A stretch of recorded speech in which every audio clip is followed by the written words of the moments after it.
Hi friends, welcome to నీలార్స్ automobile. ఈ రోజు అయితే మనం చాలా ఇంపార్టెంట్ మాట్లాడుతాం. అదేంటంటే మన హరి గ్యారేజ్ లో మరొక బండి అయితే కంప్లీట్ రీస్టోరేషన్ అయితే చేయబడింది అనమాట. సో మోడిఫికేషన్ అయితే అంతగా చేయించకపోవచ్చు చాలా మంది, కానీ రీస్టోరేషన్ అయితే మాత్రం ఖచ్చితంగా హరి గ్యారేజ్ లో అయితే చేయించుకుంటారు ఎక్కువ మంది. ఎందుకనేసి అంటే మోడిఫికేషన్ అనేటప్పటికి బండి లుక్ ని కంప్లీట్ గా చేంజ్ చేయడం అనమాట. ఆ చేంజ్ చేసేది కొంతమందికి డ్యామేజ్ లాగా అనిపించవచ్చు, కొంతమందికి నచ్చవచ్చు, కొంతమందికి నచ్చకపోవచ్చు. కాకపోతే ప్రతి ఒక్కరికి నచ్చేది ఏంటంటే రీస్టోరేషన్. అంటే ఈ బండి యొక్క ఓల్డ్ కండిషన్ ఒకటి ఉంటుంది కదా, సో దాని నుంచి మరలా ఈ బండిని ఈ విధంగా తీర్చిదిద్దేటటువంటి కార్యక్రమం అయితే మన హరి గ్యారేజ్ లో అయితే జరిగింది. సో హాయ్ హరి, నిజంగా నీకు హ్యాట్స్ ఆఫ్ చెప్తున్నాను. ఎందుకంటే ఈ బండి ఈ రేంజ్ లో వస్తుందని అయితే నేను అనుకోలేదు. మన రాన్ డాక్టర్ గారిది కదా ఇది. అసలు ఇలాంటిది ఎప్పుడు నువ్వు ఎందుకు చేయాలనిపించింది? అసలు ఓల్డ్ బళ్ళు తీసుకొని, అంటే బిజీ షెడ్యూల్ కదా నీకు ఎప్పుడు కూడా చేయాలంటే కస్టమర్ మనకి చేయాలని ఇంట్రెస్ట్ మీద వస్తే చేస్తాం. ఓకే. సో హరి గ్యారేజ్ యొక్క కాంటాక్ట్ డీటెయిల్స్ అయితే డిస్క్రిప్షన్ లో ఇస్తాను. అలాగే బోర్డు మీద కూడా ఉంటుంది, చూసారు కదా స్క్రీన్ మీద బోర్డు అయితే కనిపిస్తుంది. అండ్ ఇంకోటి ఏంటంటే చాలా మంది అడుగుతా ఉన్నారనమాట, అన్న అడ్రస్ ఎక్కడ అని చెప్పేసి. వీడియో స్టార్టింగ్ లోనే చెప్తున్నాను కానీ వీడియో చూడకుండా అడుగుతున్నారు. మాది చల్లవానిపేట విలేజ్, జలమూరు మండలం, శ్రీకాకుళం డిస్ట్రిక్ట్ అండి. చల్లవానిపేట విలేజ్ రాగానే లెఫ్ట్ సైడ్ మీకు హెచ్పి పెట్రోల్ బంక్ కనిపిస్తుంది. దాని ఆపోజిట్ లో హరి గ్యారేజ్ అని చెప్పేసి అయితే రాసి ఉంటుంది. సో వీడియోలోనికి అయితే వెళ్ళిపోదాం గైస్. హరి గ్యారేజ్ లో రీస్టోరేషన్ చేయబడినటువంటి హీరో గ్లామర్ బండి అయితే సైడ్ ప్రొఫైల్ నుంచి ఈ విధంగా ఉందండి. ఇది 2017 మ్యానుఫ్యాక్చరింగ్ ఇయర్ బండి అనుకుంటాను. సో డాక్టర్ గారు అయితే చాలా రఫ్ అండ్ టఫ్ అయితే హెవీగా తిరుగుతారనమాట. లూప్ లైన్ అయితే తిరుగుతారు, విలేజ్లో అయితే తిరుగుతారు. కాబట్టి ఈ బండి అయితే 1,14,00,000 కిలోమీటర్లు అయితే తిరిగేసింది అనమాట. కంప్లీట్ రీస్టోరేషన్ అయితే చేయించుకోబడింది. సో కంప్లీట్ ఎక్కడెక్కడ పెయింటింగ్ చేశారు, ఎక్కడెక్కడ ప్యానల్స్ మార్చారు, ఇదంతా కూడా డీటెయిల్ ఇన్ఫర్మేషన్ అయితే వీడియోలో చెప్తాను. సో బండి అయితే సైడ్ ప్రొఫైల్ నుంచి అయితే ఈ విధంగా తయారైందండి. నాకైతే మాత్రం పర్సనల్గా చాలా బాగా నచ్చిందండి. ఇదైతే ఈ రీస్టోరేషన్ నాకు ఈ బ్లూ కలర్ కంటే రెడ్ కలర్ బండి అంటే చాలా ఇష్టం అనమాట. నా దగ్గర కూడా రెడ్ గ్లామర్ అయితే ఉండేది ఈ విధంగా. సో దీనికైతే రూట్స్ ఆర్న్ వేసారు, ఇంజిన్ చేశారు. దాని తర్వాత ఏంటంటే చేశారని చెప్తానండి డీటెయిల్గా. సో ఇదైతే సైడ్ ప్రొఫైల్ లుక్. ఇక ఫ్రంట్ నుంచి తీసుకున్నట్టయితే బండి ఇదిగోండి ఈ విధంగా వచ్చిందనమాట లుక్ అయితే. హెడ్ లైట్ చూసారు కదా, ఫిలిప్స్ ఎల్ఈడి అయితే వేశారు హరి. దాని తర్వాత సో బజర్ ఉన్నటువంటి ఇదైతే వేసారు, బజర్ ఉన్నటువంటి ఇండికేటర్స్ అయితే వేసారు. దాంతో రూట్ హార్న్స్ అయితే వేసారండి. హార్న్ ఒకసారి హరి, ఓకేనా. సో పల్లెటూరులో అయితే ఈ హార్న్ నడిచేస్తుంది, కానీ సిటీలో అయితే ఇప్పించుకోకూడదని మనవి. ఎన్ని సౌండ్లు మారుతుంది హరి దీనికి? 5 సౌండ్లు అయితే మారుతుంది అనమాట ఈ రూట్ హార్న్స్ అనేవి.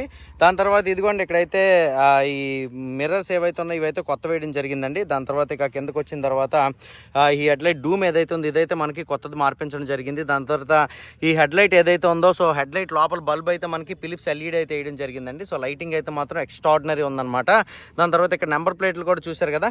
సో నెంబర్ ప్లేట్లు, ఈ మోడల్ నెంబర్ ప్లేట్లు చేయించడానికి మనకి ₹1000 వరకు అయితే ఖర్చు అయిపోతుంది. సో నెంబర్ ప్లేట్లు కూడా ఈ విధంగా డిజైన్ చేశారు. దాని తర్వాత ఇక ఈ ఫ్రంట్ ఫెండర్ ఏదైతే ఉందో ఇది మనకి పాతదేనండి, మరలా రీపెయింటింగ్ అయితే చేయబడింది. ఫ్రెండ్స్, వాహనం ఉన్న ప్రతి ఒక్కరిని వేధిస్తున్న సమస్య అధికంగా పెరుగుతున్నటువంటి పెట్రోల్ డీజిల్ ధరలు, అలాగే వాహనం నుంచి వస్తున్నటువంటి పొల్యూషన్. సో ఈ వాహనం యొక్క పొల్యూషన్ తగ్గించి మైలేజ్ పెంచేటటువంటి ఎన్ఆర్ కార్బన్ యాంటీడోట్ అనేటటువంటి ప్రోడక్ట్ అయితే గత 2.5 ఏళ్ళగా సక్సెస్ఫుల్గా అయితే రన్ అవుతుందండి. ఏ వెహికల్కి యూజ్ చేయొచ్చు, ఏ వెహికల్కి యూజ్ చేయకూడదు అనేది డిస్క్రిప్షన్ అలాగే టాప్ కామెంట్లో ఫుల్ వీడియో అయితే ఉంటుంది. మీరు అక్కడికి వెళ్ళి అయితే చూడొచ్చు. ఒకవేళ మీరు కనుక చూసిన తర్వాత ప్రోడక్ట్ ఆర్డర్ చేయాలంటే స్క్రీన్ మీద కనబడుతున్న నెంబర్కి అయితే వాట్సాప్ చేయొచ్చు. ఎన్ఆర్ కార్బన్ యాంటీడోట్తో పాటు ఎన్ఆర్ మిక్స్ అనే ఒక ప్రోడక్ట్ ఉందండి. ఇదైతే ఇంజిన్ లోపల ఫ్రిక్షన్ తగ్గిస్తుంది, ఇంజిన్ లైఫ్ అయితే పెంచుతుంది. అది కూడా ఏ విధంగా వాడాలనేది డిస్క్రిప్షన్ లో డీటెయిల్స్ అయితే ఉంటాయి. సో మరింకెందుకు ఆలస్యం, స్క్రీన్ మీద కనపడుతున్న నెంబర్కి వాట్సాప్ చేయండి. ఇప్పుడే ఎన్ఆర్ కార్బన్ యాంటీడోట్ అలాగే ఎన్ఆర్ మిక్స్ యూజ్ చేసి మీ వాహనం యొక్క ఇంజిన్ లైఫ్ అలాగే మైలేజ్ అయితే పెంచుకోండి. Thank you. దాని తర్వాత ఇక ఫ్రంట్ సస్పెన్షన్లో అయితే రీకండిషన్ అయితే చేశారండి. దాని తర్వాత ఇదిగోండి ఫ్రంట్ టైర్ అయితే మనకి కొత్తది వేయడం అయితే జరిగిందనమాట. సో దీంట్ లోపల అయితే మనకి 275/18 సెక్షన్ ఫ్రంట్ టైర్ అయితే ఉంటుందన్నమాట. సో ఎంఆర్ఎఫ్ నైలో గ్రిప్ టైర్ అయితే కొత్తది వేశారు. దాని తర్వాత ఇక్కడ హార్న్స్ తీసుకున్నట్టే డబుల్ హార్న్ అయితే వేసారండి, రూట్స్ అయితే వేసారనమాట. దాని తర్వాత ఇది సిటీలో ఉండేవారు మాత్రం వేయించుకోకండి, ఇది విలేజ్లో అయితే నడిచేస్తుంది. దీంట్లో నార్మల్ హార్న్ సౌండ్ కూడా వేసుకోవచ్చు. దాని తర్వాత ఏంటంటే ఇదిగోండి ఈ క్రాష్ గార్డ్ ఏదైతే ఉంది ఇది మనకి పెయింటింగ్ అయితే చేయబడింది అనమాట. చాసెస్ మొత్తం పెయింటింగ్ అయితే చేయబడింది, అక్కడక్కడ వెల్డింగ్లు ఉంటే టచ్అప్ అయితే చేశారు. దాని తర్వాత ఇక ఇంజిన్ తీసుకుంటే ఇంజిన్ కంప్లీట్గా బోర్ చేశారండి. దాని తర్వాత క్లచ్ ప్లేట్లన్నీ ఇవన్నీ కూడా చేంజ్ చేశారనమాట.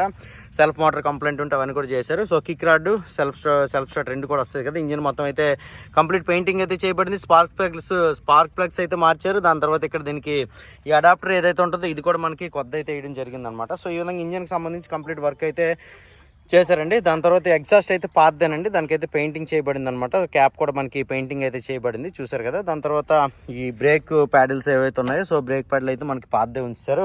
దాని తర్వాత ఫుట్ ప్యాడ్స్ ఏవైతే ఇవి అయితే మనకి కొత్త వేయడం అయితే జరిగిందండి. ఇదిగోండి. సో కొత్త ఫుట్ ప్యాడ్స్ అయితే వేయడం జరిగింది. దాని తర్వాత చాసెస్ మొత్తానికి పెయింటింగ్ అయితే చేశారు. దాని తర్వాత ఇక ట్యాంక్.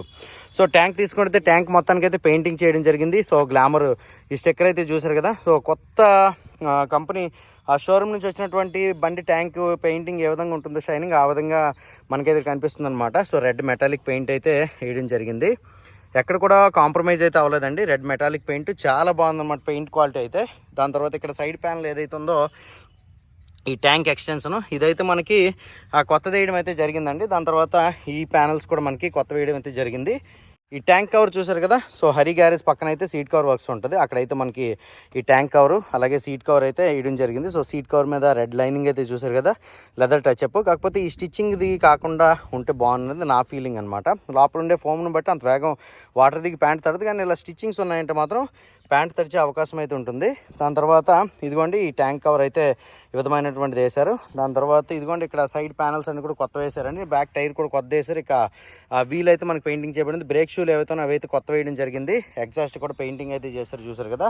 దాని తర్వాత ఇదిగోండి ఇక్కడ బ్యాక్ ప్రొఫైల్ నుంచి తీసుకుంటుంది. అంటే మీకు డౌట్ రావచ్చు, ఇలా పెయింటింగ్ అయితే పెయింటింగ్ చేసేస్తారు కదా, మరి క్రోమ్ పార్ట్స్ ఏమైనా ఉన్నాయని అంటే వాటి సంగతి ఏంటని చెప్పేసి మీకు అయితే డౌట్ రావచ్చు. క్రోమ్ పార్ట్ ఉంటే నిక్లింగ్ అయితే చేయిస్తారనమాట. నిక్లింగ్ చేయించి మీకు ఎక్కడ అది రెట్రో బైక్ అనే ఫీలింగ్ని పోకుండా అయితే చేస్తాడు హరి. దాని తర్వాత ఇక బ్యాక్ ఇండికేటర్స్ అయితే కొత్త వేయడం జరిగింది. బ్యాక్ టైల్ లైట్ అయితే కొత్త వేయడం జరిగింది. దాని తర్వాత బ్యాక్ ఫెండర్ అయితే పాత ఉంచారు, పెయింటింగ్ చేశారు. నెంబర్ ప్లేట్ అయితే చూసారు కదా. దాని తర్వాత ఇక లెఫ్ట్ సైడ్ నుంచి తీసుకుంటే శారీ గార్డ్ అలాగే ఫీమేల్ ఫుట్ రెస్ట్కి అయితే పెయింటింగ్ చేయబడిందండి. చైన్ కేస్ అయితే పాతదే ఉంచారనమాట. ఇదైతే మెటల్ చైన్ కేసు. దాని తర్వాత చైన్ స్ప్రాకెట్స్ అయితే కొత్త వేయడం జరిగింది. దాని తర్వాత సైడ్ స్టాండ్ అయితే కొత్త వేయడం జరిగిందండి. సెంటర్ స్టాండ్ అయితే పాతదే ఉంచారు. దాని తర్వాత ఇక్కడ గేర్ షిఫ్టర్ అయితే మనకి పాతదే ఉంచారనమాట.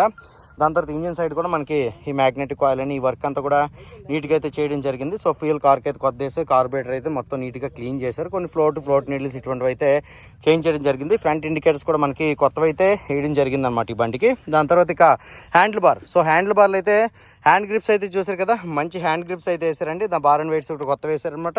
హ్యాండిల్ బార్ అయితే పాతదే ఉంచారు. సో ఇక్కడ ఈ హోల్డర్ కూడా మనకి పాతదే ఉంచారనమాట. దాని తర్వాత సో క్లచ్ లేవర్లు ఇవన్నీ కూడా కొత్తవి అయితే వేయడం జరిగింది. దాని తర్వాత మిర్రర్స్ అయితే కొత్త వేసారని చెప్పాను కదా.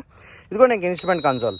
సో ఇన్స్ట్రుమెంట్ కన్సోల్ ఈ సెట్ మొత్తం కూడా కొత్త వేయడం అయితే జరిగిందనమాట. సో దీంట్లో అయితే మనకి ఈ స్విచ్ గేర్ అంతా కూడా మనకి కొత్త అయితే వేయడం జరిగింది. దాని తర్వాత ఇదిగోండి ఇక్కడైతే మనకి ఇది 1,00,000 కిలోమీటర్లకు పైగా రీడింగ్ అయితే తిరిగిందనమాట. ఈ లోపల ఉండే ఈ మీటర్ ఇదంతా కూడా పాదించారు, కానీ ఈ మీద సెట్ అంతా కూడా మనకి కొత్త అయితే వేయడం జరిగిందనమాట. చూసారు కదా, ఈ సెట్ అంతా కూడా కొత్త వేసారు. రైట్ సైడ్ కన్సోల్ తీసుకుంటే ఈ స్విచ్ గేర్ ఇదంతా కూడా కొత్తదేనండి. ఈ విధంగా మనకి ఈ గ్లామర్ బండి మరలా పాత బండి ఇలా రీస్టోరేషన్ చేయించుకోవడానికి అయితే ఒక 45 వరకు అయితే ఖర్చు అయ్యిందనమాట. ఇంజిన్ వర్క్ ఇదేంటిది ఎంత కాస్ట్ అని చెప్పేసి అయితే మీరు కింద కామెంట్ సెక్షన్ తెలియజేసే ముందు ఒక్కటైతే ఆలోచించండి. ఈవెన్ సస్పెన్షన్ రీకండిషన్ చేయించాలన్నా, ఫ్రంట్ సస్పెన్షన్ రీకండిషన్ చేయించాలన్నా ఒకసారి తీసుకెళ్ళి చూడండి, 2,000 దాటి ఖర్చు అయిపోద్ది. దాని తర్వాత ఒకసారి బోర్ చేయించి చూడండి, ఫుల్ బోర్ చేయించి చూడండి ఎంత ఖర్చు అవుద్దో మీరు ఆలోచిద్దరు. కానీ దాని తర్వాత ఏదైనా సరే ఒక ట్యాంక్ మీద పక్కన ఉన్నటువంటి ఎక్స్టెన్షన్ ఇది ఉంది కదా ప్యానల్, ఇది ఒక్కసారి కొని చూడండి, లేదా సీట్ కవర్ ట్యాంక్ కవర్ వేయించండి, మీకు అంతకెందుకు. సో ఇలా మొత్తం లెక్కేసుకున్నా సరే మంచి రీజనబుల్ ప్రైస్లో అయితే మెకానిక్ ఛార్జెస్తో కలిపి అయితే ఈ బండి అయితే అయిపోయింది అనమాట. 40,000 to 45,000 అయితే ఖర్చు అయింది. సో హరి గ్యారేజ్కి అయితే స్పెషల్ థ్యాంక్స్ చెప్తున్నాను. ఇటువంటి కంటెంట్ మనం చేయడానికి ఇలాగా బండిని అయితే రీస్టోర్ చేస్తున్నాడు కాబట్టి. దాని తర్వాత ఇచ్చినటువంటి కస్టమర్ కూడా కంగ్రాచులేషన్స్ అయితే చెప్తున్నాము. ఎందుకనేసి అంటే హరి గ్యారేజ్లో ఈ విధమైనటువంటి బండి వాళ్ళైతే తయారు చేయించుకుంటున్నారు కాబట్టి. సో వీడియో ఇప్పటివరకు లైక్ చేయని వారు ఉంటే లైక్ చేయండి. సో టాలెంట్ని అయితే ఎంకరేజ్ చేయండి. ఆంధ్ర తెలంగాణలో ఎక్కడి నుంచి అయినా సరే మీరు బండిని అయితే పంపించవచ్చు. హరి అయితే కలెక్ట్ చేసుకుంటాడు. కలెక్ట్ చేసుకొని మీకు బండి ఈ విధంగా 25 రోజుల్లో అయితే తయారు చేసేస్తారనమాట. విత్ రీజనబుల్ ప్రైస్లో ముందే చెప్పేస్తారు ఎంత ఖర్చు అవుద్దని చెప్పేసి. ఓకేనా. ఇప్పుడు ఇంకో విషయం చెప్తాను అనమాట. ఎవరో హైదరాబాద్ నుంచి బండి పంపించారన్న. హైదరాబాద్ నుంచి వచ్చింది. అక్కడ నుంచి ఇక్కడ రావడానికి చల్లవాడిపేట జంక్షన్ కి 4,000 రూపాయలు ఖర్చు అయింది కొరియర్ కి, SRM కి. గైస్ మనం పెట్టినటువంటి రీస్టోరేషన్ వీడియోలు చూసినటువంటి ఒక పర్సన్ అయితే హైదరాబాద్ నుంచి హరి దగ్గరికి అయితే బండి పంపించి రీస్టోరేషన్ స్టార్ట్ అయిపోయింది అనమాట. ఎన్ని రోజులు పడుతుంది అది అవడానికి? దసరా తర్వాత మళ్ళీ స్టార్ట్ చేస్తారు. ఇంకో 15-20 రోజులు ఆ బండి అయితే కంప్లీట్ అయిపోతుంది. ఈ బండికి సంబంధించిన కంప్లీట్ డీటెయిల్స్ అయితే చూసారు, ప్రైస్ డీటెయిల్స్ కూడా చూసారు కదా. సో ఎంత బాగా రీస్టోర్ చేసినందుకు హరికి అయితే స్పెషల్ థ్యాంక్స్ అయితే చెప్తున్నాను. వీడియోకి అయితే హరి కోసం లైక్ అయితే చేయండి. సో ఇలాంటి టాలెంట్ ను మనం అయితే ఇంకా ఎంకరేజ్ చేయాలి. సో మీరైతే ఈ వీడియోని లైక్ చేయండి, మీ ఫ్రెండ్స్ తో షేర్ చేయండి. నీలు ఆర్ట్స్ ఆటోమొబైల్ యూట్యూబ్ ఛానల్ అయితే సబ్స్క్రైబ్ చేసుకోండి. అందరూ నమస్కారం, థ్యాంక్ యూ.